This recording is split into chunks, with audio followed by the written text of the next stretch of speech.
80,000 শুক্রাণুর সাথে লড়াই করে বিজয়ী হয়েছিল।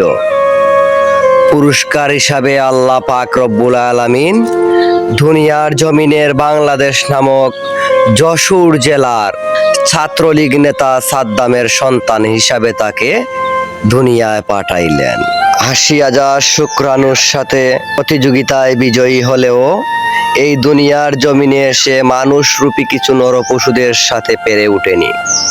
হ্যাঁ, আমি যশোরের ছাত্রলীগ নেতা সাদ্দামের সন্তানের কথাই বলছি।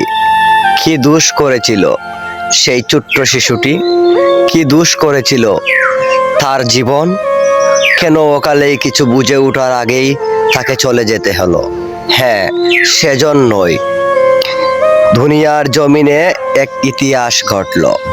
মৃত সন্তান তার বাবার সাথে দেখা করতে গেল যশোর জেলা কারাগারে, কিন্তু সেখানে যাওয়ার পরও সেখানকার জেলার আবিদ সাহেব মাত্র 2 মিনিট সময় দিলেন।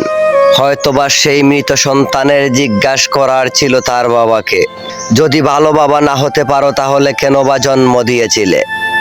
যদি আমার জীবনের নিরাপত্তা দিতে না পারো তাহলে কেনই বা আমাকে জন্ম দিয়েছিলে? যদি আমার জীবন বাঁচাতে আমার পাশে দাঁড়াতে না পারো তাহলে কেনই বা আমাকে জন্ম দিয়েছিলে? হয়তোবা এটুকু তার মনের আশ্বাস ছিল, দুনিয়ার জমিনে শেষবারের মতো বাবার বুকে মাথা রেখে বাবার সেই বুকের ঘ্রাণটা নেওয়ার ইচ্ছে ছিল। কিন্তু এই 2 মিনিটে কোনো কিছুই সম্ভব হয়নি, তাই জিজ্ঞাসা করা হলো না, কিছুই করা হলো না।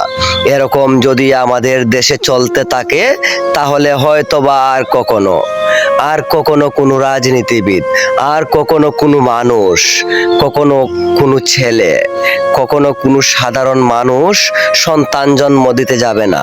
কেননা ওরা জানে যে বাংলাদেশে একটা শিশুর নিরাপত্তা নেই। কষ্ট হয় তখনই যখন এই ছোট্ট শিশুটির অসহায়ত্বের কথা মনে পড়ে।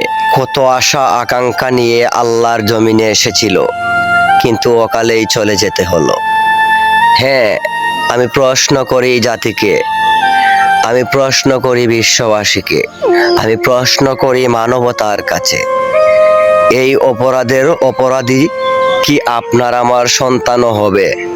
তবে হ্যাঁ, আমি একটা কথা স্পষ্ট ভাষায় জানিয়ে দিতে চাই, এই 2টি প্রাণের বিনিময়ে যদি সাদ্দাম কখনো 2 লক্ষ মানুষের প্রাণ নিয়ে আবার ওর স্ত্রী সন্তানের কাছে ওদেরকে পাঠিয়ে দেয়, তখন কি আপনারা সাদ্দামকে দোষারোপ করবেন?